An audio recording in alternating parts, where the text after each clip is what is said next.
What about You gotta have it flipped. Oh, okay. Yeah. No, I'm trying to flip it. Oh, his name is Yaakov. What? His name is Yaakov. Yeah, my Hebrew name is Jacob. All right.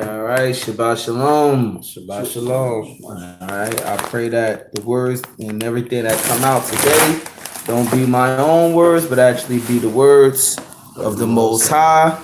For everybody that's looking online, that's tuning in, peace be unto you, through the only begotten Son of Mashiach. So today we're going to go over the book of Genesis. We haven't read Genesis in a long time. The truth of the matter is, if you don't understand what Genesis is saying, then you really won't understand what the Bible is saying altogether. You understand? In order to understand the whole Bible, you have to understand the first 5 books of the Bible. Else the New Testament don't mean nothing. You know, people like going into Revelations, all of this other deep stuff. But we got to understand who our forefathers is, who we come from, and how are we the 12 tribes of Israel. All right. So this is a history lesson for y'all, and today we're going to do Genesis chapter I think it's chapter 6 or 7. But I got a history book. This is a book called The Humanities. All right? Don't get confused with the white woman on the cover. She wasn't around during this time. This book is actually a college book. If you know, pretty soon, young man, you're going to be going to college. What you're going to learn is college is a hustle. It's a big hustle. They charge you hundreds of dollars for books that is going to be outdated by the end of the year. By the next semester, they already came out with a new version of that book. And they only changed a few paragraphs in the book and added on new paragraphs and took some paragraphs out. And then they're going to charge you a full $200 for the same book. That's a new version of it. And when you go back to sell your old book, they only going to buy it back from you for $10. That's the college hustle. You understand? So I decided I wasn't going to sell back my book. Certain books that I had in college, I didn't sell it back. And when I came into the truth, because I came into the truth my beginning year of college, I believe. When I came into the truth, some of these books I realized, oh, it's actually good that I got these books. So this book, The Humanities, was a civilizations course that goes into the beginning stages of mankind. It talks about the history of man pretty much up until modern times. So it starts with the first men in the earth, and then it goes up and up and up into history, right? Show you how man advanced, and you know they have their theories and speculations starting from cavemen and all of that stuff, right? I'm gonna just read some of this stuff because we are reading the book of Genesis. And the book of Genesis, Hebrew word Bereshit, Genesis means the beginning. All right, the root words of Genesis is gene, going into what? Genealogy. So it's the beginning of all mankind. The first book of the Bible talks about the beginning of all mankind. All right, can you do me a favor? Go to Genesis chapter 2, verse 7. Genesis chapter 2, verse 7. Uh-huh. And the Lord God formed man of the dust of the ground. So the Bible says the Lord God formed man of the dust of the ground. So now if you look at dirt, what color is dirt? Beige. All right, some dirt is beige, I guess. I wouldn't say beige, maybe tan. Huh? It's in the truck. Oh, okay. But for the most part, when you grab dirt up, it's brown. It's different shades of brown. You got dark red, you got dark brown, almost looking black. I would say the lightest color I've seen dirt is the tannish color. Let's say sand, right? Right? So man was made from the dust of the ground. Man did not start out as white. Man started out as a melanated people, okay? So I'm gonna read this from out of the Book of Humanities. It says, and this is actually the beginning part of the book. It says, the earliest societies of human beings lived by hunting and by gathering fruits, nuts, and wild plants. They lived in extended families composed of all their relatives. While the men hunted, the women cared for the children and did the gathering. Families were forced to move frequently in search of new game and other food supplies. There you go.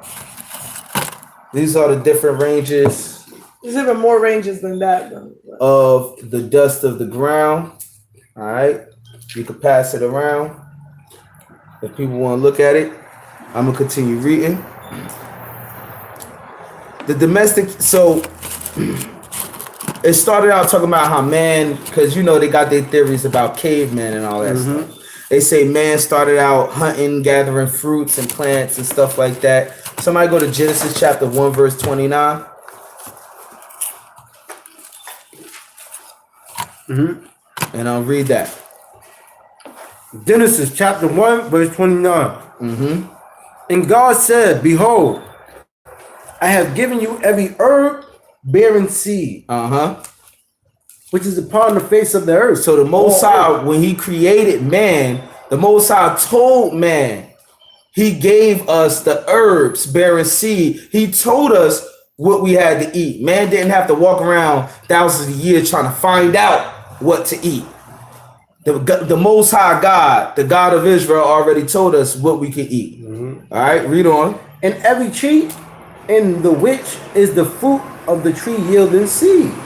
So God told us that the herbs, the trees that bear fruit, things of that sort, was given to man. We didn't walk around like cavemen wondering, what are we going to eat?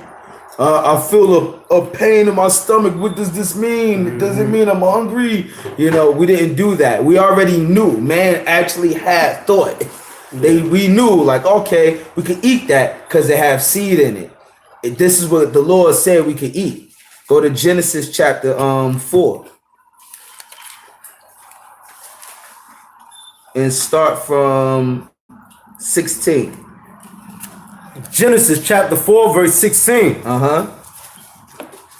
And Cain went out from the presence of the Lord. So Cain, he was the first murderer of the earth. Cain was the first person to commit murder in the earth. And because of that, he had to leave Eden. He had to leave the garden because he was the first murderer. People was going to kill him for killing his brother. All right. Who were the other people? That was the other people that God created outside of Adam. Shut up. Read on. Of Nod, and he dwelt in the land of Nod, the east of Eden. And Cain knew his wife, and conceived and bare Enoch. So this is how you know there was other people in the world. Who did Cain marry? And don't say it was a sister, because in Malachi chapter 3 verse 6 it said the Lord changed not. So if the Lord look at incest as a sin today, that means he looked at incest as a sin back then. All right. So there was other people that God created, but Adam was his chosen. Adam was the one that was in the garden of Eden. All right. And this is why Cain got kicked out, because he became a murderer. Read on. And he builded a city and called the name of the city after the name of his son Enoch. Now look, it said that he left and he built a city in the land of Nod. Now let's remember where the garden is located. Go to chapter 2 and young man, read verse 7 again. Verse 7, chapter 2. And the Lord God formed man of the dust of the ground, and breathed into his nostrils the breath of life, and man became a living soul. Read on. And the Lord God planted a garden eastward in Eden. So the Lord planted the garden eastward of Eden. Eastward of Eden, showing you that the garden is not Eden. The garden was inside of Eden. All right. Now, Yaakov, where's the garden? Where's the garden? Yeah, what was the garden? The garden was actually in Africa, which is but it was Israel. But it was Israel. So what scripture proved that the garden was Israel? The scripture proved that the garden was Israel.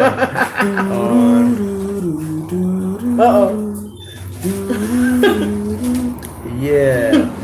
Galatians 4:26. Time up. Go read that for me, brother. Galatians 4:26. Uh-huh. Make a note of it. Yeah. Gotta definitely make a note of that. Let's see. 4:26. But Jerusalem, which is above, is free, which is the mother of us all. Which is what? The mother of us all. So Jerusalem is the mother of us all. Jerusalem is the garden. All right. Young man, continue reading where you at. So, and my point of bringing that up is this. If you look on any map, I done put all my maps over there. Jerusalem and Israel is literally right next to Africa. So if Jerusalem is the garden inside of Eden, and Jerusalem was planted east of Eden, east is going to be to your right, right? That would make Africa what? That would make Africa what? Eden. Eden. All right. Continue reading, young man. Oh, you're looking for it? Stop on verse 8. Verse 8. And the Lord God planted the garden eastward of Eden. Mm-hmm. And there he put the man whom he had formed. Mm-hmm. And out of the ground made the Lord God to grow every tree that is pleasant to the sight and good for food. Read verse 10. And a river went out of Eden to water the garden. Uh-huh. And from thence it was parted and became into 4 heads. All right, so I'm going to give you somewhat of a visual, right? Give it to the audience online real quick. Now, if you look at this right here, this is Egypt, right? Mm-hmm. This is Egypt where my finger is pointing. All right. Now, you see these rivers coming down from the Mediterranean Sea. All right. That all comes down and make one line. That is the Nile Valley. That's one river right there. Okay. Then you got the Red Sea that came later. We're going to read that. Then you got these 2 rivers right here. The River Euphrates. The river Euphrates. All right. What? That's both of them are the rivers of Euphrates, right? Uh-huh. All right, continue reading. That's just to give a visual.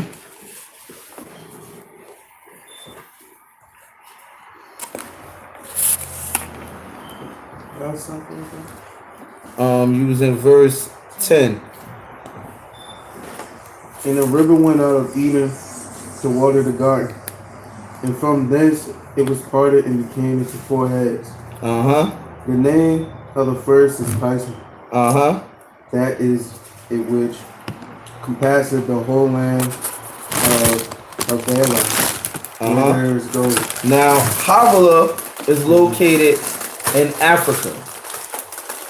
That's where Havilah is located at. All right.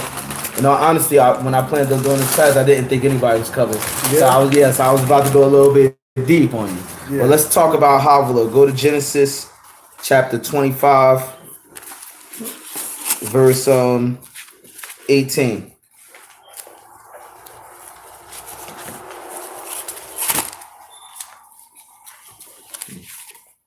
You can stay where you at so that way I could keep you as a reader for Genesis 2. Genesis 25, verse 16 or 18? 18. Let me read it. Yeah, read it. Verse what? 18. Mm-hmm. And they dwelt from Havilah unto shore that is before Egypt, as thou goest toward Assyria. Right. So it said they dwelt in the land of Havilah, that is next to shore, that is before Egypt, going towards Assyria. I'm gonna show y'all this again. This is Assyria, all the way by the river Euphrates. All right. This is Egypt, all the way by the Nile Valley. If it was before Egypt going towards Assyria, that would mean it had to be somewhere in Africa. Right? I'm going to read this to you real quick. More so to the audience, because we got a lot of YouTube scholars out here. All right? And this is Hebrewisms in West Africa, page 234. It says, Eldad, son of Mali, the Danite, alleged that he was the descendant of the tribe of Dan. He related that his tribe had migrated from Palestine home so as not to take part in a civil war at the time of Jeroboam's secession. So you had Israelites that was living in Africa all the way before the split of Israel. All right. And were residing in the land of Havilah beyond the rivers of Ethiopia. Ethiopia is located where? Africa. In Africa. All right. Continue reading in Genesis chapter 2. And the gold of that land is good. There is the gold of that land is good. Don't people go to Africa to get gold? Exactly. yeah. They go to Africa to get diamonds. Diamonds, rubies. So this is what the Bible said, because people call it the motherland, right? Exactly. We reading that it's Eden. They have a lot of natural resources. This is the place that a lot of people go, dig up diamonds, they dig up gold. They say you can throw a seed in the backyard and grow into something. Exactly. The land is real rich. Because it's a very rich land, like the Bible is saying. Read on in Genesis. There is Bdellium. And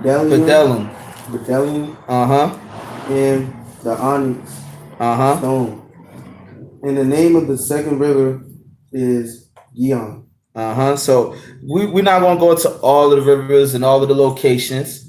This is just to give you an idea or to give you a visual how Eden was Africa, and the Garden of Israel, which was the Garden of Eden, was eastward inside of Eden. All right. Right there on top of Africa, right next to Africa. That was the garden right there, the land of Israel.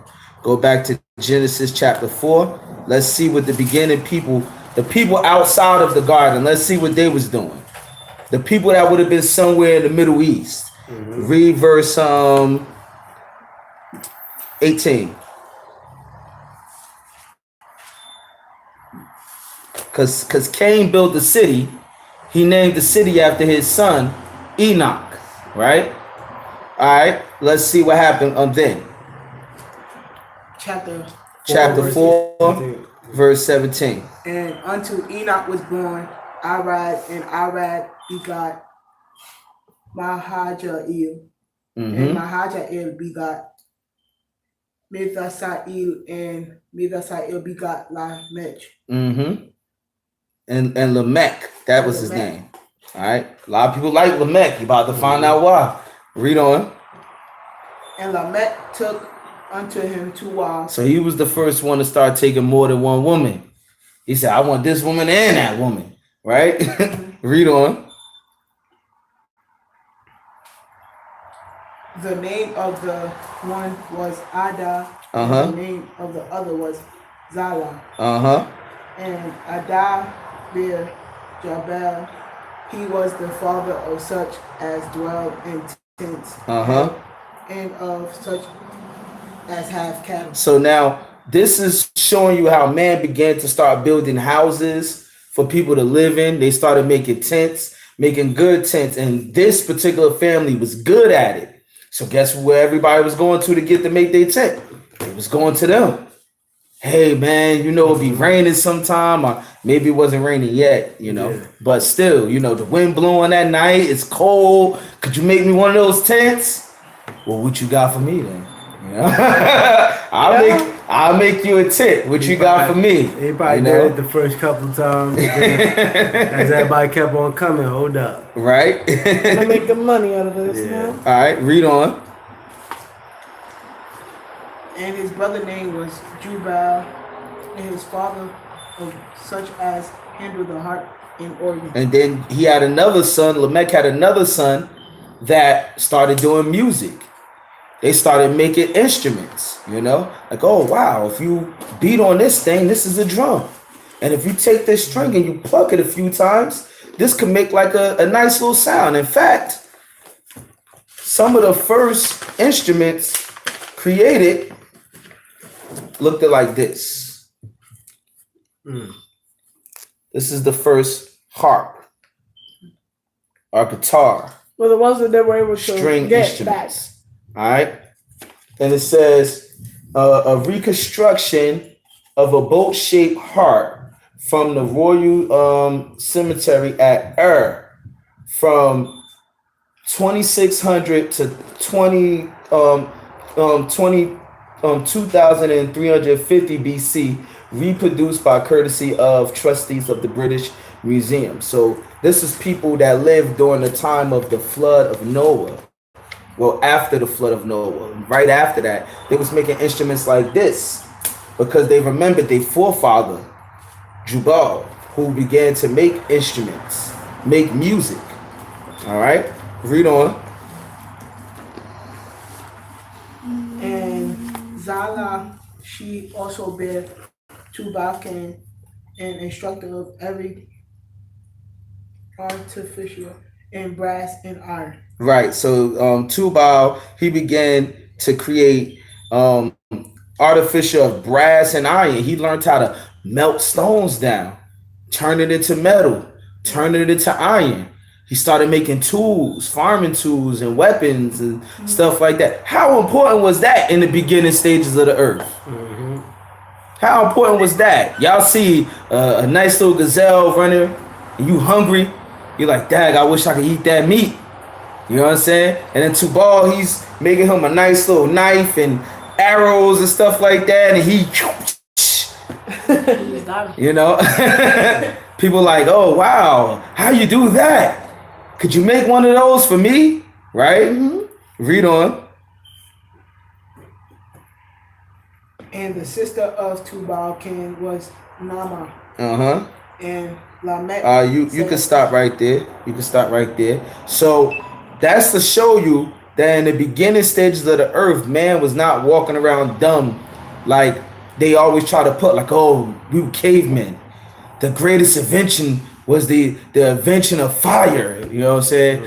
When man first invented the wheel, that's not how man was. You know what I'm saying? Man had intelligence. Man was able to think.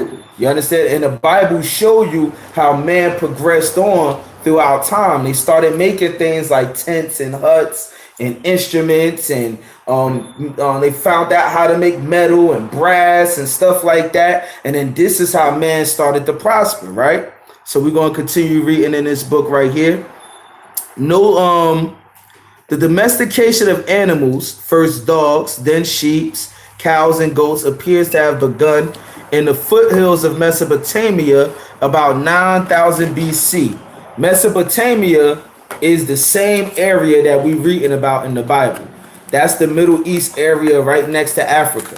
So it's the same place that they're talking about. The scientists are saying, well, when we find artifacts and we dig into the ground, the earliest proof of man, we see they started doing it around this area. This is where they started using animals to their benefit and making tools and stuff like that. So here it is, the science and the archaeology that they're using is proving what the Bible has already said before they had the tools to even look it up, right? And it reads on. It was followed by the cultivation of wheat and barley shortly before 9000 BC. No longer compelled to keep constantly moving in search of food, families and groups of families could now build permanent shelters against the weather and fortifications against hostile people and animals. And then we read about who was it, Jubal, who started to make the tents. Yeah, the tent right? maker. So this is the same thing. They just don't know who it was, but the Bible tell you who it was. Because of more favorable living conditions, populations increased, and by 6000 BC, settlers were moving out of the footholds down into the two river valleys, which the rich land promised more abundant harvests. All right. So now all of this happened. What you gonna find out? This is all happening around 6,000 years before the flood. Because when you look at Adam and then you count the generations of Adam to Noah, that's also around 5,000 to 6,000 years. All right. I'm not about to do all of that math for y'all right now, but it's just ironic that the history books coincide with what the Bible is actually saying. Because now watch this. Archaeological evidence suggests that the beginnings of artificial irrigation. Who knows what irrigation is? Schoolers? Sorry. Come on. You tell them. Irrigation is when you actually deals with water sprouts. Like you use it for farming and things like that. Normally that's how they use irrigation.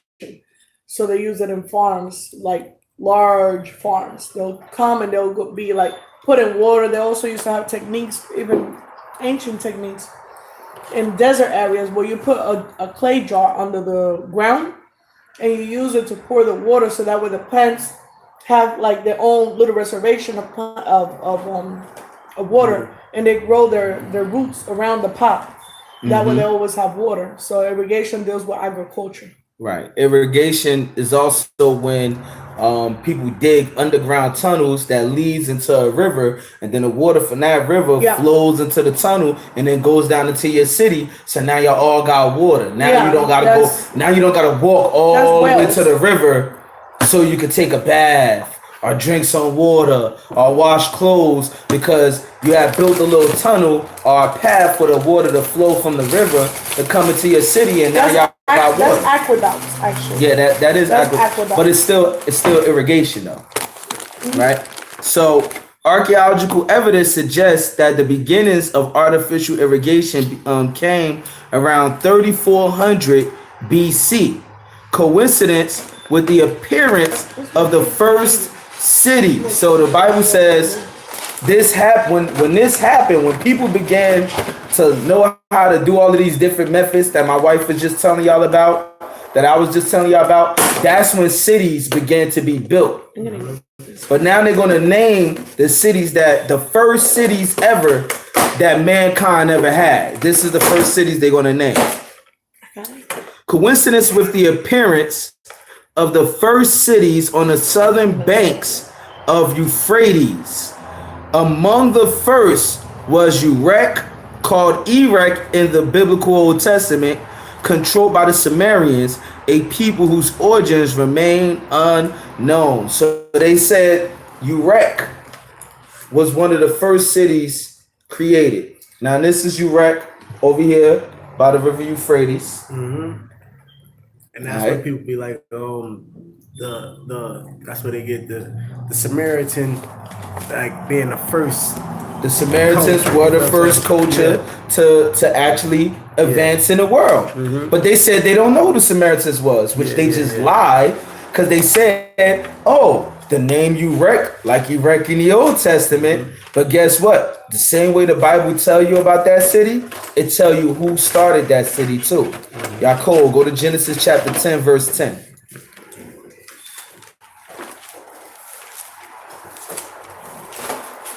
Genesis chapter 10, verse 10. Actually start from verse 8. Verse 8. And Cush begot Nimrod. Cush is one of the sons of Ham. He's the father of all Ethiopians. All right. Ethiopians ruled in the Middle East, which you're going to find this out right now. Read on. And Cush begot Nimrod. He began to be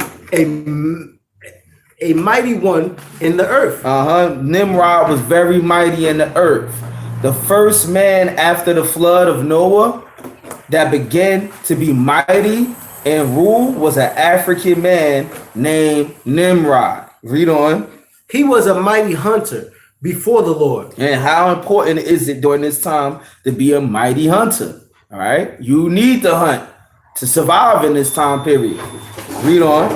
Wherefore it is said, even as Nimrod, the mighty hunter before the Lord. Hold on. Read it again. Wherefore it is said, even as Nimrod, the mighty hunter before the Lord. The beginning of his kingdom was Babel. Babel. The beginning. Shut up! Read it again. The beginning of his kingdom was Babel.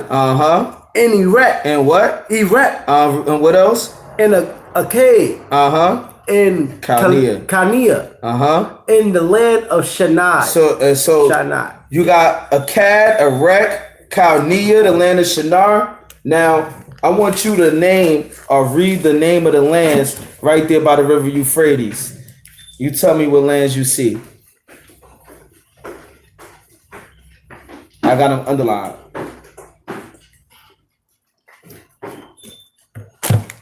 The lands you just named? Yeah.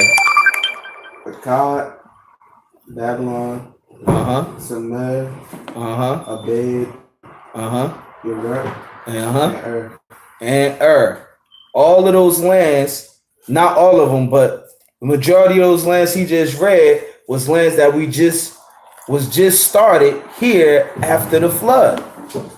That's why I said this is the time period when after the flood. This is when the first cities began to appear on earth. Well, not literally the first cities, but the first cities at this time. All right. So go back to I was reading here. I'm gonna read it again. Archaeological evidence suggests that the beginnings of the artificial irrigation came around 3400 BC, coincidence with the appearance of the first cities on the southern bank of Euphrates. Among the first was Erech, called Erech in the biblical Old Testament, controlled by Sumerians and people whose origins remain unknown. And then here on the map, they got Akkad, Babylonia, Babylon, they got Erech, they got Sumer, and they have All right? Is that what? That's what Abraham was. Exactly. Yeah, that's exactly what I was thinking. Yep. All right.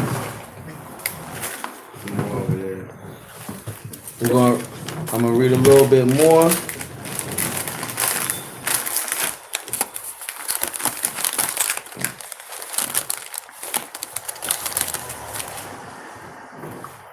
So the Sumerian city in Sumer, the city constituted the principal unit of organization. So that city Sumer that we just read on the map, which was reading Genesis chapter 10, verse I think it said that city. I mentioned it.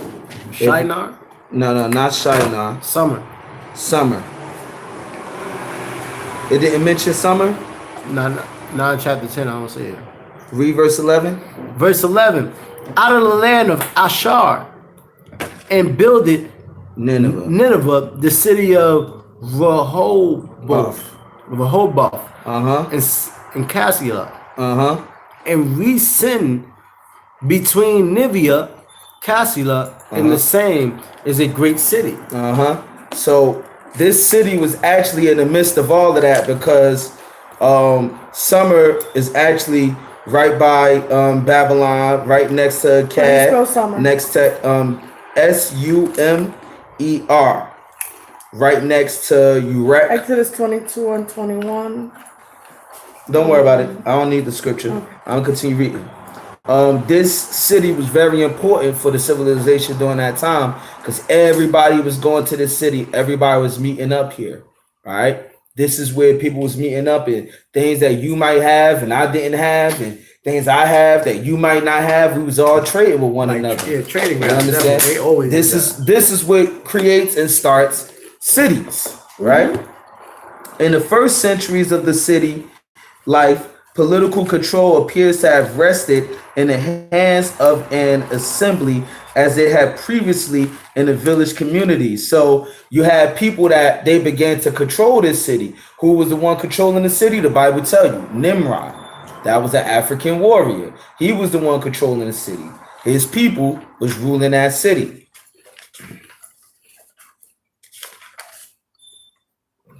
Mesopotamian religion. Now, this is the belief system that they had there. All right.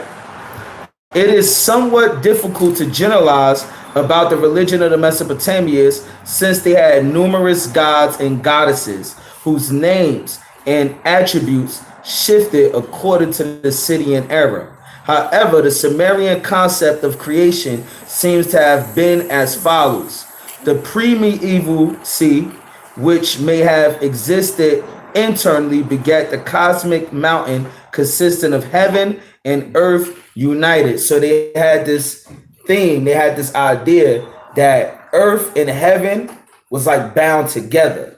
It was always meant to be like as one, which the Bible teach that when Christ comes, he's going to bring heaven to earth. That's what the Bible teach. So they had this same type of idea. The only difference is they just didn't believe in one God. All right, the angels in the Bible is the same deities that they worship as gods because they just didn't have the understanding. They didn't know no better. The Sumerian word for universe, Anki, literally means heaven-earth and denotes the god An and the goddess Ki. From their union was born Enli. So they say you have the male god and the female god create what we know as Enli, which is supposed to be as the earth. You understand? So they pretty much is uplifting the glorification and the unity of man and woman coming together and being able to give birth. Now, what man and woman could they be thinking about, though, that give birth to all life? What man and woman could they be thinking about? Joseph and Mary. Huh? Adam and Eve. This guy. Who? Adam and Eve. Yeah, Adam and Eve. I'm thinking Christ. Yeah, Right. I'm thinking the whole earth. Damn, Right. They was thinking about Adam and Eve. We don't talk about that no more. Yeah, go to We're gonna throw that to the package of you go to Colossians chapter 2, verse 18 and read that for them so they can understand that people began to worship angels and began to worship men. And during this time, men and women that they felt like was important, they will make stories proclaiming these people to be what? Gods. Okay. Read that, Colossians 2 and 18. 2 and 18. Listen.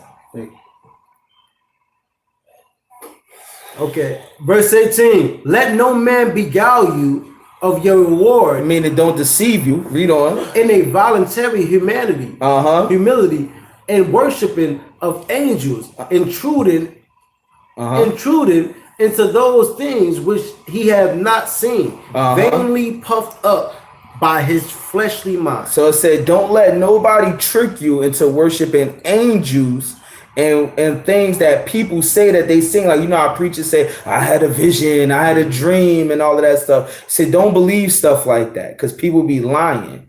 All right. So he's saying, look, sometimes people make lies up like that to say they had this vision or they had this dream so you can start to worship them and make them to be saints and angels. Like how the Catholic Church, whenever somebody died and there was somebody important, they call them a what? A saint. All right. And then you pray to saints and you light up Saint candles. Nicholas. Saint And then Christopher. and all of that stuff. They gotta right? sing everything. Saint Maurice. Right. So that's why Paul said, look, people been doing this since the beginning of the time. All right. They've been making people into saints or angels, and they have you worshiping man and have you worshiping angels. And then they call them gods. So now in their story, they say, look, you know, Adam and Eve came together, they're the mother and father of all creation. That's our gods. That's how they was looking at it, right? And it says, from An and Ki also sprang Nehishak, or Eru, the great mother or goddess of procreation. I'm gonna skip down a little bit. Blah blah blah blah blah blah.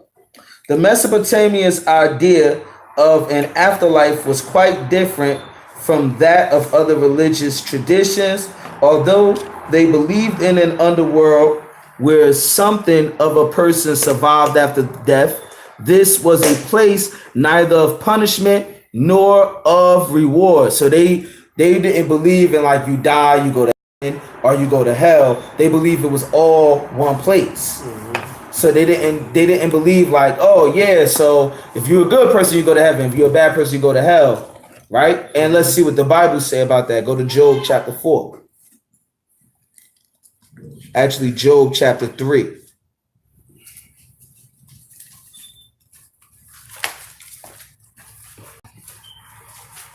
Job chapter 3, what? Hold on. Start from verse 11. This is Job talking, wishing that he was dead because of all of the bad things that was happening to him. Job is in the middle of the Bible, is right before Psalms. Yeah. Right. If y'all want, y'all don't even have to go there. He'll just read it for y'all.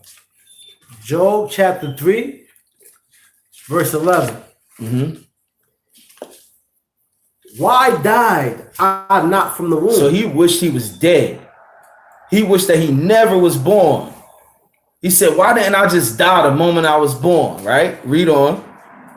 Why did I not give up the ghost when I came out of the belly? Right. The ghost is the spirit. Right? Read on. Why did the knees prevent me? Or why did breasts that I should suck? For now shall I have lain still and been quiet. I should have slept. Then had I been at rest. With the kings and the counselors of earth, which built desolate places for themselves. So kings and counselors, they there in this place that he's describing that's supposed to be after death. Read on.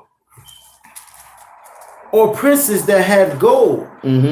Who filled their houses with silver, or as a hidden or untimely birth, I had not been, as infants which never saw light. Meaning, babies that died before they were born. Read on. So he's saying they there. The babies that died before they was born, they there too. Right? Read on. There the wicked cease from trouble. So he said, look, you got bad people that's there. Read on.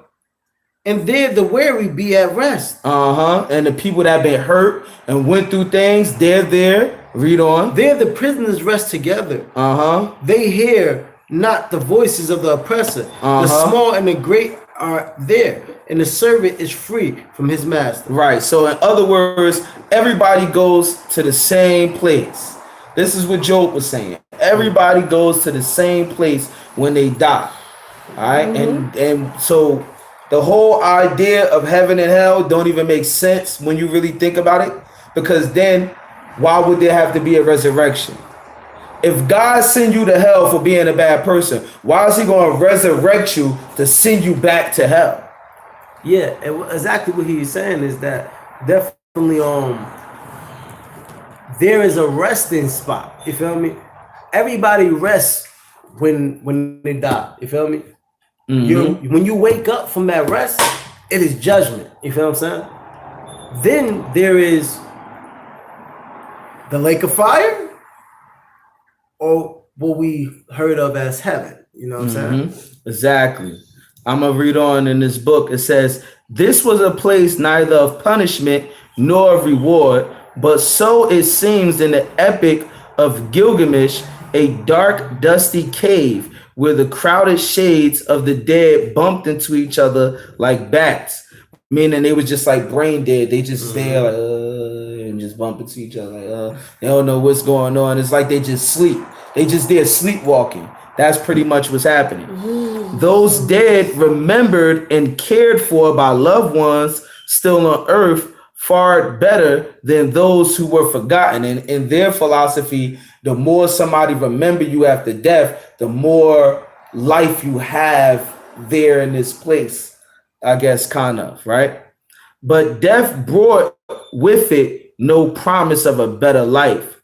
Only one man, Eutenebus, and one woman, his wife, were given immortality by the gods. So then this is another person, this person and his wife, another person that they worship. And what you're going to find out is this person, when you read the Bible, is actually Noah. Because watch this. Eutenebus is in many ways the equivalent of the biblical Noah. As in the Bible, when the great flood destroyed humanity, Eutenebus built an ark with a pair of each species so that the world would be peopled again after its destruction. He and his wife were said to reside in a mountain of the gods. Now, now you know a little bit about the Bible, so I'm gonna ask you. When the flood was done, what happened to the ark? Where did the ark rest at? If you don't know it, I'm gonna give it to my wife. Well, on top of the mountain. Good. The ark rested on top of a mountain. What mountain? Mount Iraq. It's Iraq. All right. The tallest mountain in the whole wide world. All right. Located in the Middle East, in Iraq, near what? The Euphrates, the river Euphrates. All right. That's the mountain that the Ark of Noah rested at. So now they said this person became immortal though. He lived in that mountain and stayed there, and him and his wife lived forever. This is their story. I'm not saying this is true. I'm just saying this is their story, how they visualize it. So in their eyes, this person became a god. Noah for them became a god. All right. He and his wife were said to reside in the mountain of the gods. This story figures importantly in the epic of Gilgamesh. So now I'm gonna show y'all the tablet. Lost it. Lost the tablet. Where is it? Show it to the people on the internet first. All right. This is the tablet that they found, which is the flood story of Noah, right? And you know how, in my job, I do loss prevention. We got to catch people in lies sometimes. Sometimes we catch people stealing that work for us, right? And how do you validate when somebody telling the truth? You get everybody's story, everybody that's involved. If all y'all was involved in this one thing, I'll find out the story from you. I'll find out the story from you. Find out the story from you, right? Investigate. The person who lying is going to be the person who have the one story that don't add up to the rest of y'all story. So if she's lying, her story won't sound the same as yours, his, or his. You understand? But somehow, the Bible, when you look at the Bible story, everybody got a story that could prove that there was a flood, that the Bible story was true. So I'm going to read this to y'all real quick. This is a book from Barnes and Nobles. Actually, I'm not going to read it. You're going to read it. Not this one. This one is more clear. Actually, you can read it if your eyes could squint that much. Yes. It says the universal flood, a raised memory. Myths of the destruction of the universal flood are common in the traditions of diverse people across the world. Meaning many people around the world, when you go into their culture, they have a flood story too. So if a flood happened around the whole wide world, that means people around the whole wide world should all be able to talk about a flood. Otherwise, it wouldn't be true, right? But they're saying that around the whole world, everybody has some type of story of a flood, right? Read on. In the Judeo-Christian tradition, there is a familiar tale of Noah, in which God sends a flood, but saves Noah and his ark of animals. And that of Gilgamesh is... And that of who? Gilgamesh. That's the same person who we reading about, which Gilgamesh was a ruler over the same cities that we're reading about right now. All right, and Gilgamesh in ancient summer. He had to bring that story to his people. Read on. Hindu religion mythology describes cycles of destruction and new life and tells how the universal water covered the earth at the end of each age before a new creation begins. Right. So in the Hindu religion, they got a story of a flood. All right. In Australia, the Worora Aboriginals said that the ancestral spirits once sent a vast flood to make space for the current world. So now the indigenous people of Australia, they got a flood story too. Read on. Their flood story is that God wanted to make more room in the earth. Right? Read on. At the other end of the earth, in the Arctic, the Inuit report that there is a previous world age knew no death, so that the world became dangerously overcrowded. Now the Antarctic, right? That's talking about what, like the North Pole? You understand? Antarctic is an island. Right. It's an island, but it's a cold region, whatever, right? And then they have a story that before there was a world flood, there was people that never knew death. And why would they say that? When you read the Bible, you had people that lived to be 800 or 900 years old. So in today's time, when people dying at 50, that looked like people never knew death. Because you die and your children is alive, and they die, and Right. It says, until a great flood swept the majority of people away, leaving a sustainable number who were thereafter subject to death. So that's their story. And it sounds a lot like the Bible story. So now some people will go as far as saying the Bible stole that story. They stole it from the Gilgamesh tablet. But if the people who wrote the Bible stole it, then you have to say everybody stole it then. Somebody stole it from each other. Somebody all the way in the Antarctic traveled to the Middle East to steal one story. You understand? That doesn't make sense. If everybody's coming up to the same conclusion, then that gotta mean that there have to be some truth in that. The myths are so. Go ahead. Okay. The myths are so common that some scholars have speculated there may once have been a great flood that brought near universal destruction, and that the memory of this cataclysm buried deep in our subconscious. Now stop right there. We don't even gotta read the rest of that. But one of the main proofs in science that there had to be a world flood is what? The Ice Age. Because let me ask you a question. In the northern countries, it is good that you read the rest. Just because. Finish. No, it's all right. All right. In the northern countries, what happens to water when it gets cold? It freezes.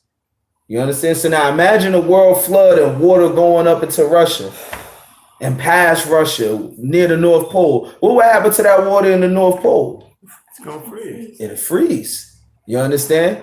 So the proof that people find to say, oh, there was an ice age is really just proof of the flood. And you got to think about it like this too, because all right, when they go to the fact of saying that people stole like the story and put it in the Bible, you got to think about from what the Bible is saying is it was a flood and it was these group of people that was left. So of course the same information is gonna spread. As far as they spread, they're gonna tell their people this is what happened and this is how the information. Noah's children told their children. Exactly. Their children became nations. They told their children and their children. And they moved away to other places and became great nations. And they all kept the same story. It differs a little bit, but it's still in essence the same story. Now, on another note, if anybody ever want to check this out, I have the whole story of the Tablet of Gilgamesh right here in this book. All right. So can't nobody accuse me of never reading it. I read the whole thing before. It's actually a very interesting story. It's a good read. All right. So now, back to Job. Me and Yaakov had an argument about if Job was actually perfect. So was Job actually perfect? Well, when the Bible called Job perfect, go to Job chapter 1. Which, by the way, a lot of people believe Job lived right after the flood. So, kind of deal with the topic of what we're reading about. 1 verse what? I believe it's verse 9, I think it is. It says, then Satan answered the Lord. Read that. It says, Job. No. I'm sorry. Read verse 8. Okay. Job chapter 1 verse 8. And the Lord said unto Satan, hast thou considered my servant Job? That there is none like him in the earth. A perfect and an upright man. A what? Upright man. A perfect and a upright man. That's what the Lord called Job, right? Guess what? The Lord didn't just say it about Job. Go to Genesis. Genesis what? Go to Genesis chapter 6. Verse what? I'm looking. Read verse 9. Genesis chapter 6 verse 9. These are the generations of Noah. Noah was a man. Was it what? A just man, sorry. And perfect in his generation. Noah was perfect. Okay, hold on. How do a man become perfect? Go to Psalms 19 and 7. Psalms. Book of Psalms in the middle of the Bible. 19 and 7. Chapter 19. This is how somebody become perfect. When the Lord is calling these men perfect, he's not saying they perfect in the sense of everything they do and everything about them is perfect. But he's about to explain why they're considered perfect in his eyes. Right? Yaakov, read that. Job 19 and 7. The law of the Lord is perfect. So the law of the Lord is perfect. The things that the Lord tell us to do and tell us not to do, that's perfect. Read on. Converting the souls. The testimony of the Lord is short. Make wise the simple. So when somebody follow the laws of God and they keep it to a T in the eyes of the Lord, that person is perfect. It's not saying every little thing about them is perfect, but it's saying is that they are keeping a law to the best of their abilities. They following what God. They're following what God is telling them to do. To the best of their abilities, because at the end of the day, like, we all fall short. Exactly. You know what I mean? So don't think that, everybody to the T is following, or whatever. It's because even with Job, when you read near the end of the story, the one thing that God found wrong with Job was that he couldn't look at himself and be able to say, what was it that I did wrong that caused all of this? Even though he didn't do anything wrong, the Lord still was like, yo, you won't look at yourself. And that's the one flaw that I see in you. It's like Moses. What was the one flaw that the Lord saw in Moses? He got angry with the Israelites too quick because we was getting on his nerves. I mean, not too quick. Yeah. This dude waited. Yeah, I mean, it tell you Moses was the most humble dude on the face of the earth. You understand? He's a leader of a whole nation, and he's so humble. He could be right, and he's like, nah, you right. Right? You understand? That's how humble Moses was. But despite all of that, when we was getting on his nerves, Moses said, look what I did for you. And he hit the rock when the Lord said, just speak to the rock. Yeah. That was the one thing that was wrong with Moses. And not only that, he said, look what I did. Yeah, and that really was, so that was the two things that was wrong with Moses that the Lord didn't like. You understand? You know, so a lot of the times in the Bible, some of the people that the Lord picked, not all of the people, because there's some people the Lord picked that they started out, they was rough, like Jephthah in the book of Judges. He was a thug. It said he hung out with scoundrels. Meaning he hung out with some very bad dudes. He was out there, you understand? But it was something that the Lord saw inside of him that the Lord was like, but I could use this dude though. I like this dude. But then you got other people and King David too. King David had mighty men that they ain't care. They was, listen, vicious. You know what I'm saying? They was vicious men. You know, Joab was like, listen, yo, while he sleep right now, I'm gonna take this thing on dagger and put it right through him and pin him down to the ground. You understand? They went to the back. It's just the people from upstairs. And you know what? He was so vicious that I gotta make sure he was willing to do anything to protect David. Basically. Right.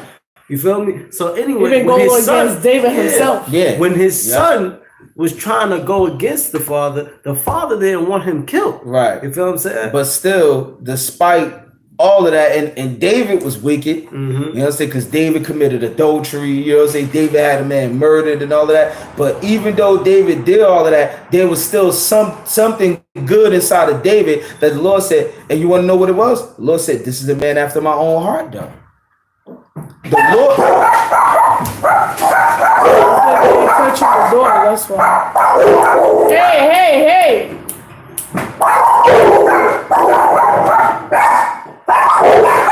All right. Come here. All right. I got you. You protected the house. You are a doggy after my own heart. Come here. But David was a man after the Lord's own heart. You understand? So, but then the Lord also picked other people that they really didn't have no bad rap sheet. He had other people that all right, enough. Lock them up, yo. No, that's okay. Cause they moving stuff. So they moving stuff up and down, in and out of the house, babe. All right. Anyway, the Lord also had other people that they hardly didn't do anything wrong though. You understand? They did little minor stuff that the Lord was like, you know, something minor, something, it wasn't that big of a deal, you know, like kind of like Job, what we just read, and other situations like that. But we're gonna get into it. Go to Genesis chapter 6 and start from verse 1. Now that we got the whole epic story of Gilgamesh out the way. Genesis chapter what?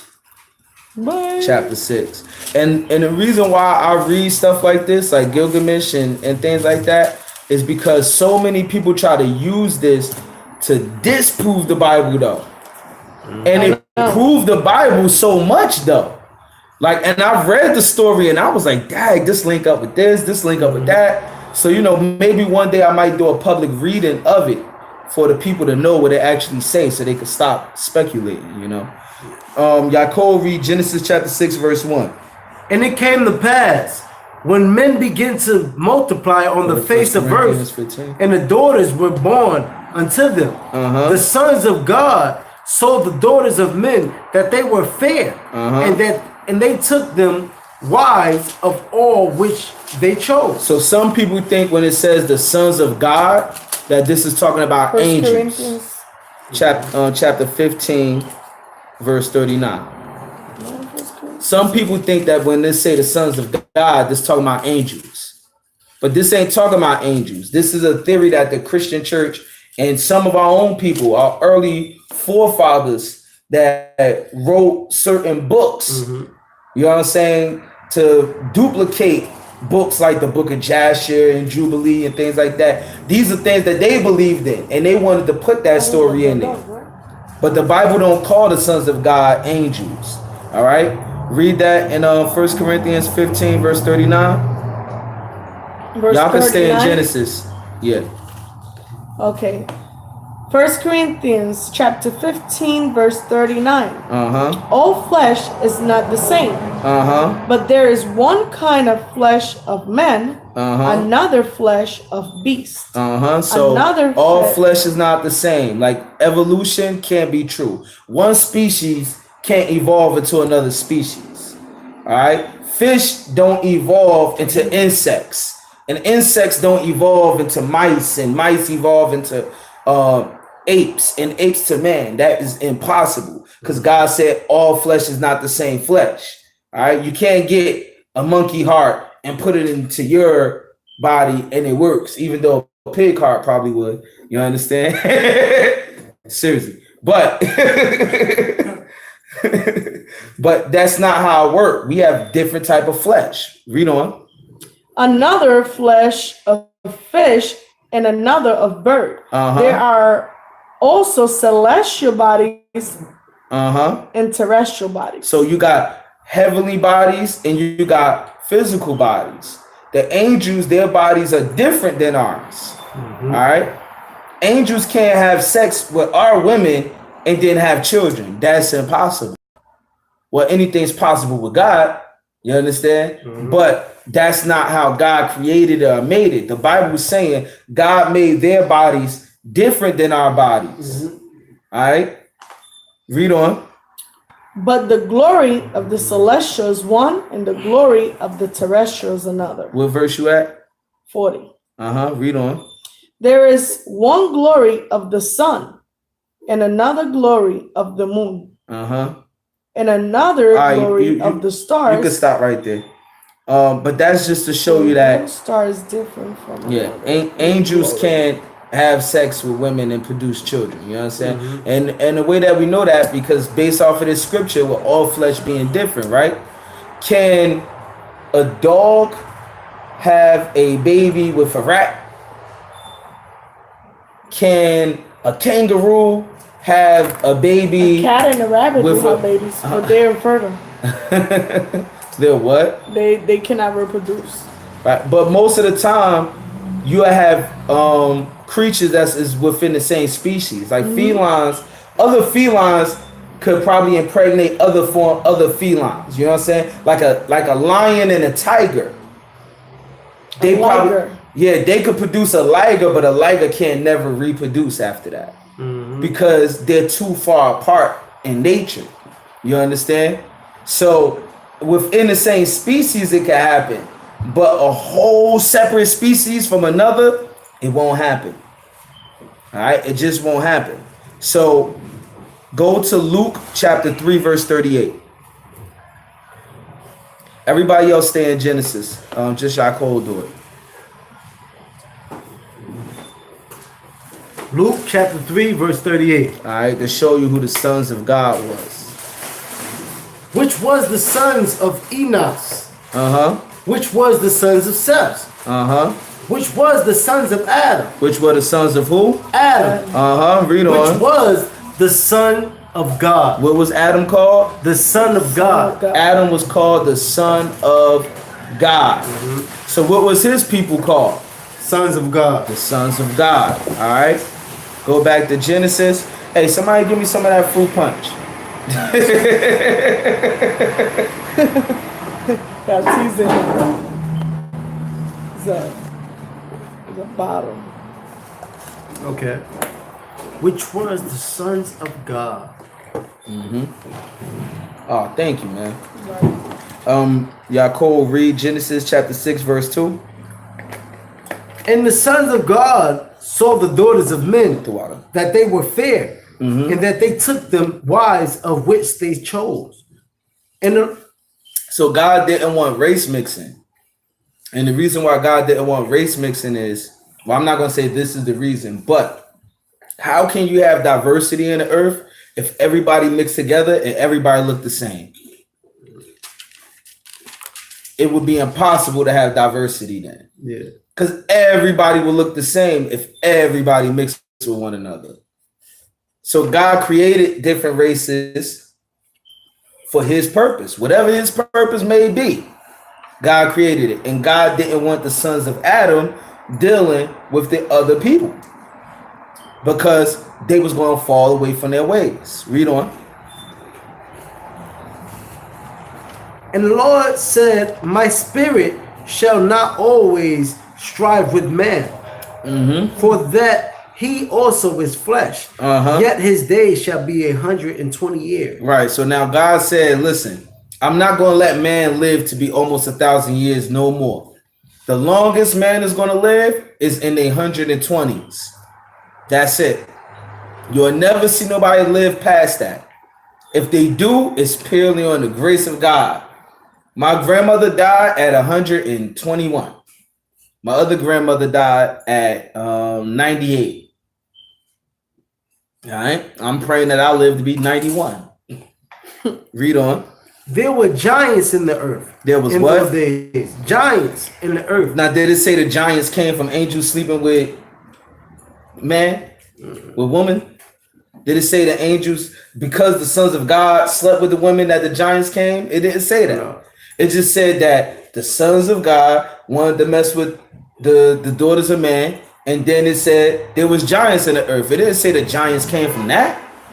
The Bible is just telling you what was going on during this time. All right. So it said there was giants in the earth. All right. Let's see how big these giants were. Everybody else stay in Genesis. Yaakov, go to Deuteronomy chapter 3, verse 11. I'm going to need you to look some stuff up for me. Tell me now so I can start looking. Look up a cubit. 3 verse 11. A cubit? Yeah. What size is a cubit? Read that. For only Og, king of Bashan, Og is Og, king of Bashan, remained of the remnant of giants. Of who? Giants. All right. So now it's talking about giants. Read on. Behold, his bedstead was. So this is the size of his bed. All right. Read on. Was a bedstead of iron. It is not. I mean, it is not in Rabbath of the children of Ammon. I don't even. 9 cubits was the length thereof. 9 cubits was the length of this bed. All right. What is a cubit? A cubit is 1.5 feet. A cubit is 1.5 feet. That's what? 18 inches. All right. 18 inches. So 1.5 feet is actually. So it's 9 inches. So they're the 9 foot feet. is what? 9 inches? I thought it was 12. No. They're 9 feet plus each one of those have a half. So that's about 13. So that's like an extra what? Like they're like 13 feet tall? 13, 14 inches, yeah. No, I'm talking about feet now. Yeah, 13 you're talking about 9 feet. Let me just do it. 13, 9 cubits. 13, 14. So you gotta say 9 feet plus the halves. Right. The halves would come out to 4.5. So which is basically 1, 2, 3, 4. It's 13.5. 4, so it'll be 9, so it's an estimate of 14 10, feet. 11, 13, 14, 14 and a half to 15 feet tall. Right. Like 15 feet tall. So let's say 15 feet. How tall is? Let's think about how tall 15 feet is. 15 feet. That's like a swimming pool when you go to Iron Bound. Right. That one is 13 feet. Taller than 2 times LeBron. See, that's the size of the bus. Actually, the length of the bus that we have. Look up 15 feet. See if we can get a visual of that. Yeah, because 15 feet is, LeBron. Two of LeBron will be 13 feet. 13. Damn. So there was giants in the Bible. While she's looking that up, y'all read Ecclesiasticus 16:7. There were giants in the Bible, but giants were not as big as people think. When people think of a giant, they think of like Godzilla, something big as the Eiffel Tower and things like that. That was not giants. Those were not the type of giants that was in the earth. I know they got these pictures circulating. Oh, we found giant bones. Those pictures like dinosaurs. Those pictures are fake. All right, I looked it up. Those pictures is fake. Okay, there was never no people as big as the Eiffel Tower or anything like that. You know what I'm saying? 5-story buildings and all of that stuff. Read that in Ecclesiasticus. 16:7. He was not perfected towards with the old giants. Who fell away in the strength of their foolishness. God killed a lot of the old giants in the flood. All right, but those giants came back through a particular lineage. Came through the lineage of Ham. We about to find out that who the giants were when you read the Bible after the flood. Did you get it yet?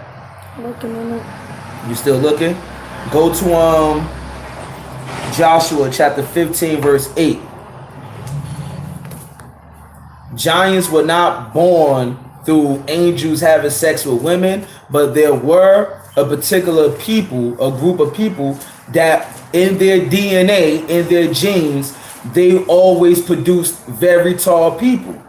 Still to this day they do. Look up the Watutsis and you will see what I'm talking about. I have the pictures on the phone. That's why I was looking first in my phone. Oh man. It's in your phone that I had put it. I had actually did a screenshot and everything.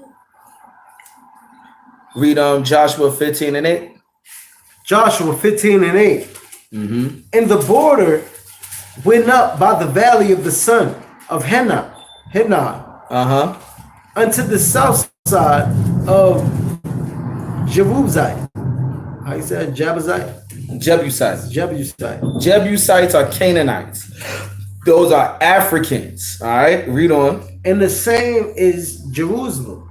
And the border went up to the top of the mountain that lieth before the valley of Hinnom, westward, which is at the end of the valley of the giants northward. The end of the valley of the what? Giants northward. The giants. So the Jebusites, the Canaanites, they were the main ones that produced giants.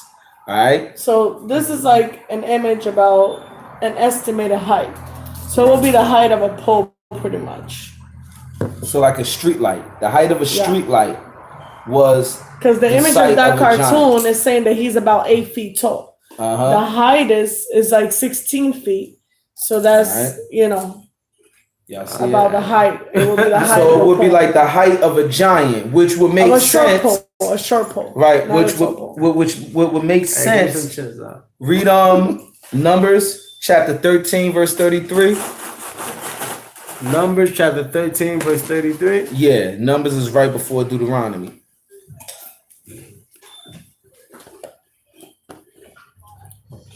Numbers.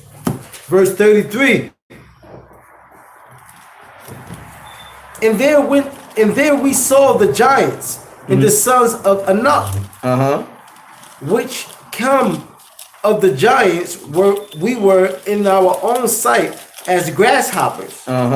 So we were in their sight. Right. So and when you comparing yourself to somebody tall like that, you say, yo, that's like the size of a grasshopper. You know what I'm saying? That's why I say giants is somewhere around like a 2-story building. What's so funny is that the Watutsi have a habit of having this like jumping thing that I saw. I'm gonna show you. Look up the Watutsis. I so y'all can see how tall they are. They're normally pretty tall people, but they have this habit of jumping like grasshoppers, which is very funny.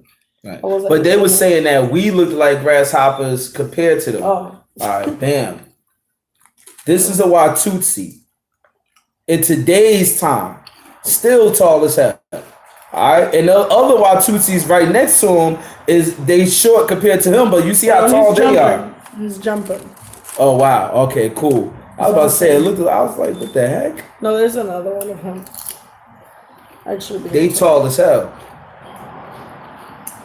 But and also the Egyptians were known to produce tall people as well. Produce what we would call giants today. And they have like very extravagant haircuts. They're thought to be the Egyptians. I was researching them. And the Watutsis is thought to be the Egyptians.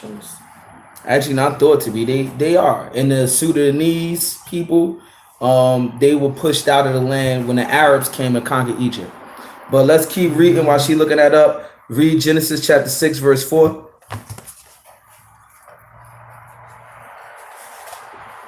Genesis chapter 6, verse 4.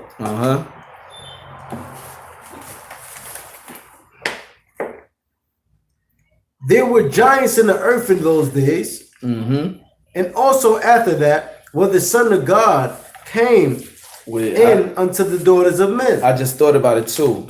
In this same book that I was reading earlier too. Some of the people, when they drew pictures of themselves and their own people, and they made statues and stuff like that, right? They displayed some of their people as giants as well. This right here is a picture from Nineveh, the same city. If you notice, the dude compared to everybody else looked like what? A giant. All right.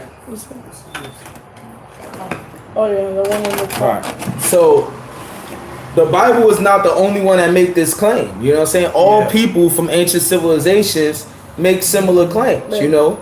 That's the Watusi. Taller than the average. All right. You don't know how tall the white dude is, but. Right.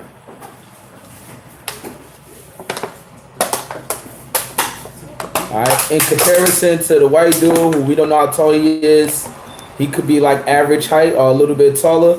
While Tutsis look about the height of a Dago, they're pretty tall. Short light pole. You know what I'm saying? They're very tall. All right. So African people, they were the main ones to produce giants. Continue reading the Genesis though, chapter 6. Until the daughters of men they bear children, until to them the same became mighty men, which were of old men of renown. Meaning these people have reputation.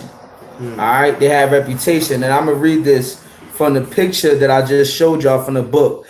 Stela of King Naram Sin from Susa, Iran, 23,000 to 22,000 BC, sandstone height. Explain why some of the figures are larger than others. How do you know that the holy mountain is depicted here? When you read through this book, it actually tell you the reason why some of the figures look like giants in comparison to somebody else is because they were people of stature and people that had reputation, like kings, rulers. So sometimes when you look at the hieroglyphs in Egypt, they're displayed like a king as a giant. Now look, this is an Egyptian we was in captivity. Beating an Israelite slave. Not one, a couple of Israelites. All right, this is Egyptian beating an Israelite slave. You put it sideways is worse. It's too small. But all right, and look how tall this Egyptian is compared to the Israelite slave that he's beating. The Israelites. The Israelites, yeah, it is more than one. It's actually he's actually like 3 different Israelites, or yeah. Okay. Continue reading in Genesis chapter 6. I think you're in verse 5 now. And God saw that the wickedness of man was great in the earth, and every imagination of the thought of his heart was only evil continually. Meaning the thought of man at this time, everything they thought of was about how can we do something wicked and do it more wickeder than before. All right, that's how the world is now. And every time man get to that point, God kill him. Read on. And it repented in the Lord that he had made man on earth, and it grieved him in his heart. And the Lord said, I will destroy man whom I have created from the face of earth, both man and beast, and the creeping things and the fowls in the air. For it repenteth me that I have made them. But Noah found grace in the eyes of the Lord. So the Lord wanted to kill every living thing on the face of the planet. But Noah found grace in the eyes of the Lord. All right. What's your name? Read on. Yeah, No, that's not his name. That's Jacob's name. Oh, that's Jacob. Yeah. What you said? Continue reading. These are the generations of Noah. Noah was a just man and perfect in his generation. And Noah walked with God. When it says Noah walked with God, meaning he followed this law, statutes, and commandments. He did the things that God wanted him to do. Read on. And Noah begat 3 sons, Shem, Ham, and Japheth. And the earth and the earth also was corrupt before God. And the earth was filled with violence. And God looked upon the earth, and behold, it was corrupt, for all flesh had corrupted his way upon the earth. Meaning they was doing wickedness. They weren't having sex with angels. They was just being wicked. Mm-hmm. You know what I'm saying? Doing all type of wickedness. Read on. And God said unto Noah, the end of all flesh is come before me, for the earth is filled with violence through them, and behold, I will destroy them with the earth. Make thee an ark of gopher wood. Room shall thou make in the ark, and shall pitch it with it, and without with pitch. Look up the length of a football stadium. Read on. This is the fashion which shall make it of it. The length of an ark shall be 300 cubits, and the breadth of the 50 cubits, and the height of the 30 cubits. So God is telling Noah how to make this boat. Telling him how big he want this boat to be. All right, read on. And a window shall thou make to the ark, and a cubit shall thou finish it above, and the door of this ark shall thou set in the side thereof, and the lower, second, and third story shall thou make it. And behold, I do bring a flood of waters unto the earth to destroy all flesh, wherein the breath of life from under heaven, everything that is in the earth shall die. But with thee will I establish my covenant, and thou shalt come into the ark, thou and thy sons and thy wives. Now somebody looked it up before, and the measurements that God gave Noah for the ark, that boat would have been the size of a football field, all right, or a football stadium. Now, when you look at this, would have been the size of the ark, or somewhat. You know how many people fit in one of those? All right. A lot of people. So this is how big the boat would have been. All right, and it's not even like some stadiums is even bigger. All right, some stadiums is even bigger. Now, one of these days we're gonna make a field trip because there's somebody who imitated the ark and remade it. I forget. It's an estimate. Yeah, it's an estimate. Yeah. But where was it at again? Kentucky. In Kentucky or something like that, where they actually took those measurements and made like an estimate and recreated the ark. You know what I'm saying? So I want to actually everything, everything. Now with the well, they got the animals there. They have I'm gonna show you. Yeah. They have like images of like the animals eating and stuff like that. Right. But when you really look at those measurements, for them to bring the every creature in there, 2 of each kind, and we're gonna find out actually more for some, they would have just had enough space in it. You understand? Some people think, oh, this is illogical. How could a man do this? How could a man create a zoo? Exactly. So you believe that a white man could go to Africa, conquer all of these animals, bring them on boats all the way to America, put them in the zoos, in cages, and treat them like crap, and nothing happens, right? But Noah, a man of God, who had the spirit on him, couldn't do it? That doesn't make sense. You understand? So, read verse 18 again. But with thee will I establish my covenant, and thou shalt come into the ark, thou and thy sons and thy wives and thy sons' wives, with thee. So he established his covenant with Noah, showing you that what? The law, statutes, and commandments was around way before Abraham. Noah had it too. Read on. Okay. And every living thing of all flesh, 2 of every sort shall thou bring in the ark to keep them alive with thee. 2 of every sort. All right, read on.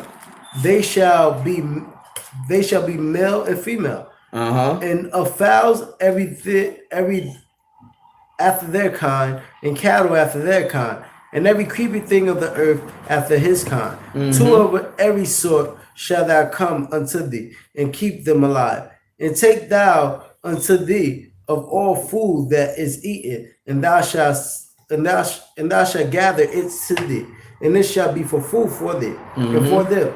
This did Noah according to all that God commanded him. So did he. So that means Noah had to be what?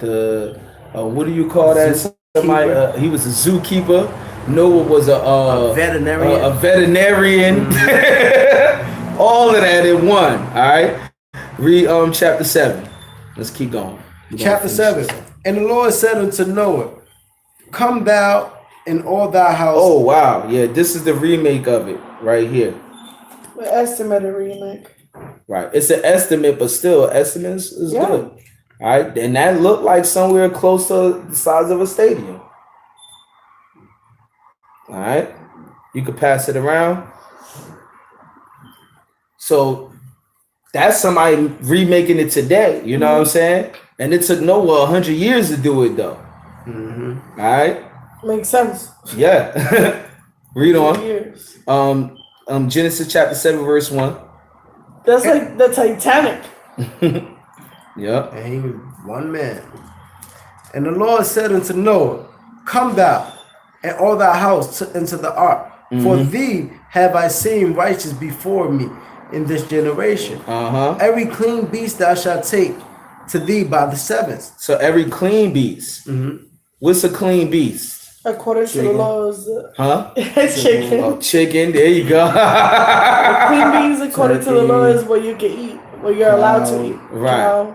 So that means lamb. Noah knew the difference between what animals we could eat, what animals we couldn't eat, what animals we could sacrifice, what animals we couldn't sacrifice. Because the law been around for. And that goes around, like you said, the law been around forever. You know what I'm saying? Keep reading. And that's proof right there. Yep. Like the brother said, it's nothing new under the sun. The male and his female, and the beasts that are not clean by two. Mm-hmm. The male and his female. Oh, look up Pangea. Pangea? Mm-hmm. Of fowls also of the air by sevens, and the male and the female to keep seed alive unto the face of the earth. For yet 7 days, and I will cause it to rain upon the earth 40 days and 40 nights. Every living substance that I have made will I destroy from off the face of the earth. And Noah did according to all the Lord commanded. Right. So that was what the Lord was going to do. Destroy the whole earth. He said in the 7 days he was going to bring it. Mm-hmm. He was going to bring the storms, right? Read on. And Noah was 600 years old when the flood of waters was upon the earth. And Noah was how old? 600. Noah was 600 years old. Huh? Yeah. But you gotta live long like that to be able to make it hurt. Exactly. But he was old and he was like. I'll be honest with you. What happened is that we don't age the same way anymore.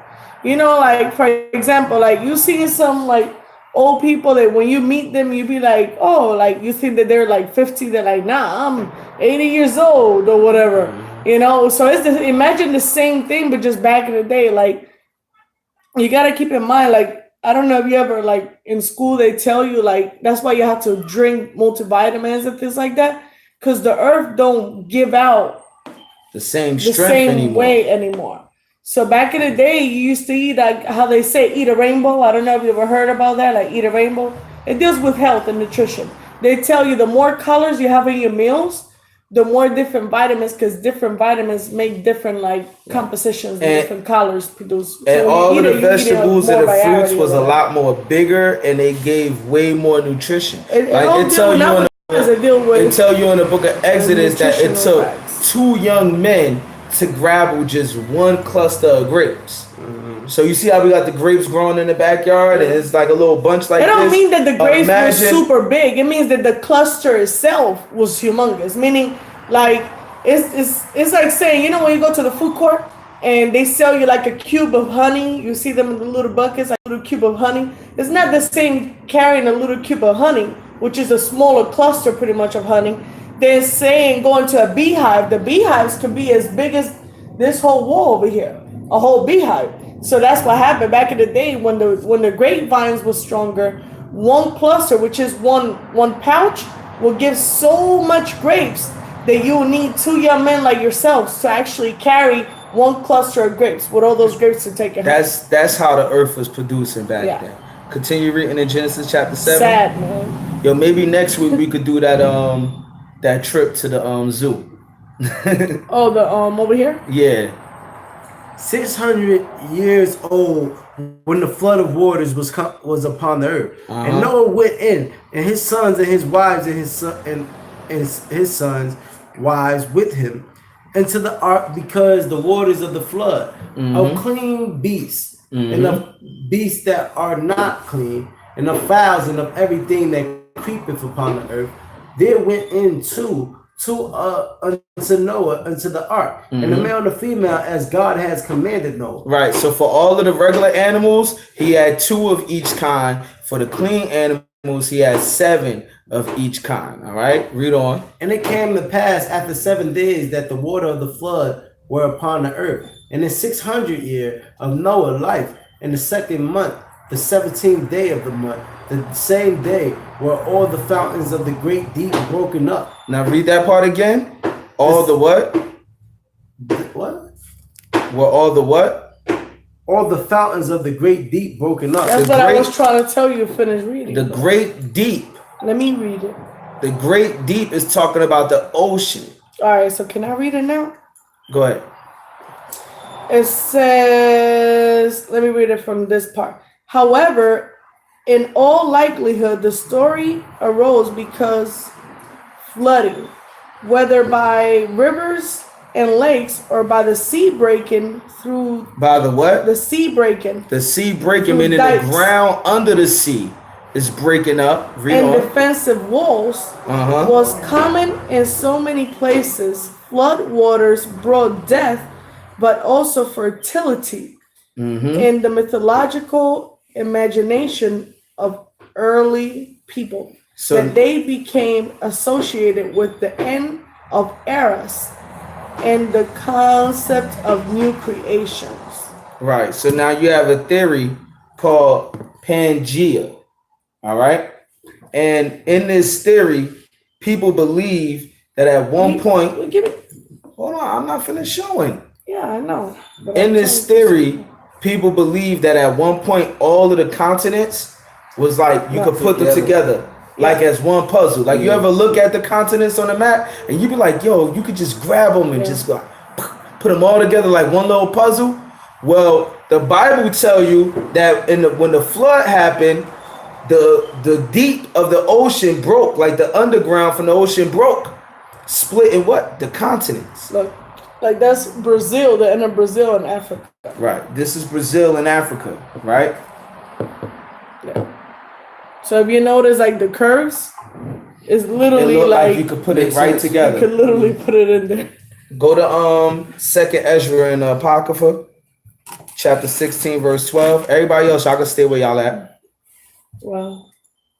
And get some more. I wanted to Even show the curve. You see the curve over here, the curve of the tip, the length over here, and the curve over here. This is going to explain how the fountains of the deep broke apart. Read that. 16 verse 12. Yeah. And the earth quaketh, and the fountains thereof. So you get an earthquake, right? And then when the earthquake happens, the fountains thereof, read on. The sea arises up. The sea rises up, meaning this is how tsunamis happen. Boof. You have an earthquake somewhere in the ocean and make a rumble, then the water start rising up, and then it what? Come upon that whole land, flood that whole land, right? Read it again. The earth quaketh, and the fountain thereof, and the sea arises up with waves from the deep, and the waves of it are troubled, and the fishes thereof before the Lord, and before the glory of his power. Right. So now go back to Genesis. So and read verse 11 again. So at one point, the earth, the continents, the lands was all together to make one big landmass, right? But then after the flood, the earth quaked. There was an earthquake and it split the ground open. Read it again. Genesis 7 and 11. And in 600 And in the 600th year of Noah's life, the second month, the 17th day of the month, the same day were all the fountains of great deep broken up, and the window of heaven were open. And the rain was upon the earth 40 days and 40 nights. And in the self same day entered Noah and Shem and Ham and Japheth and the sons of Noah and Noah's wife and the 3 wives of the sons with them into the ark. Right. So now when the earth quaked and the ground opened up, water was coming from under the ground, bringing more water onto the earth. And then you also had the rain bringing more to the earth. And that's how the whole earth was able to be flooded in 40 days. All right. Because the water from underground even was coming up, flooding the earth. Read on. They and every beast after his kind, and the cattle after their kind, and every creepy thing after their kind, and every creepy thing upon the earth after his kind, and every fowl after his kind, and every bird of every sort. And they went in unto Noah unto the ark, 2 and 2. And it's saying, and they went, meaning the animals came to Noah. Noah didn't have to go looking for all of the animals and the creatures. They came to Noah. The same way how in Indonesia, when they had that big tsunami, all the animals before the tsunami came, they were just running. They all left the area. Yeah. And people was like, why are the birds flying away? Why are the animals leaving? You see something like that, you better leave. Exactly. Because they knew, oh snap. You know what? We always had the Something same happening. We always had the same when we was growing up. You know what I'm saying? And my boy used to always say this. Woo, he used to always say this. He's like, yo, the birds always fly the right way. You feel what I'm saying? Yeah. The birds always fly the right way. Like, for example, I could tell you this much. When Feast of Tabernacle comes, if you guys end up coming over there camping like one day or 2 or whatever, right? You will notice that right before the sun sets, like it's about to be pitch black, about 1 hour, estimate of 1 hour, you see all the birds start flying near you, where the trees is at, because that's where they sleep. You see everybody flying over there. You see they go to the ground first, and they'll pecking. And then out of the blue, you see all the birds fly up to their nest. You have about estimate of 1 hour before that sun goes down. Because that's what they do. Every single day, they do the same thing over and over. Exactly 1 hour or so. Right. Continue reading in Genesis. And they went unto Noah into the ark, and 2 and 2 of all flesh, wherein is the breath of life. And they that went in, male and female, all of flesh, as God had commanded him. And the Lord shut him in. And the Lord would... Meaning the Lord had to close the door of that boat and shut it and seal it. Because man wasn't strong enough to be able to close that thing. The Lord shut it and sealed it. All right, that's why it wasn't no leaks. That's why it ain't sink like the Titanic. All right, you leave it up to man, we'll mess up somewhere along the line, right? The Lord shut that. I never knew that part. So it was too late. People ain't repent by then. They ain't make it into that boat. They was dead. All right, read on. And the flood was 40 days upon the earth, and the waters increased and bare up, and the ark. And it was lifted up above the earth, and the waters prevailed and were increased greatly upon the earth. And the ark went upon the face of the waters, and the waters prevailed exceedingly upon the earth, and all the high hills and that were under the whole heaven were covered. 15 cubits upward did the waters prevail, and the mountains were covered. And all flesh died that moved upon the earth, both fowl and cattle, and the beast, and every creepy thing that creepeth upon the earth, and every man, and all in whose nostrils were the breath of life, of all that were in the dry land died. And every living substance was destroyed, which was upon the face of the ground, both man and cattle, and creepy things and fowls of the heaven. And they were destroyed from the earth, and Noah only remained alive, and they that were with him in the ark. Hallelujah. All right, and you gotta read that last verse, verse 20. I wonder if there's gonna be like some type of technology or something. And the waters prevailed upon the earth in the 150th day. Right. So In saying that, all praises to the Most High. Shema Mashiach Yahushua, in the name of Jesus Christ. Amen. Next week, if it's possible, we might even do a field trip to the zoo. Which zoo? Alright, Turtleback Zoo. Hey, you know what? If there is some type of technology or whatever that the Most High has, like some type of computer that you can put in your head and see images, I want to put one in Noah's head. Like, be like, can I see? Can you put this head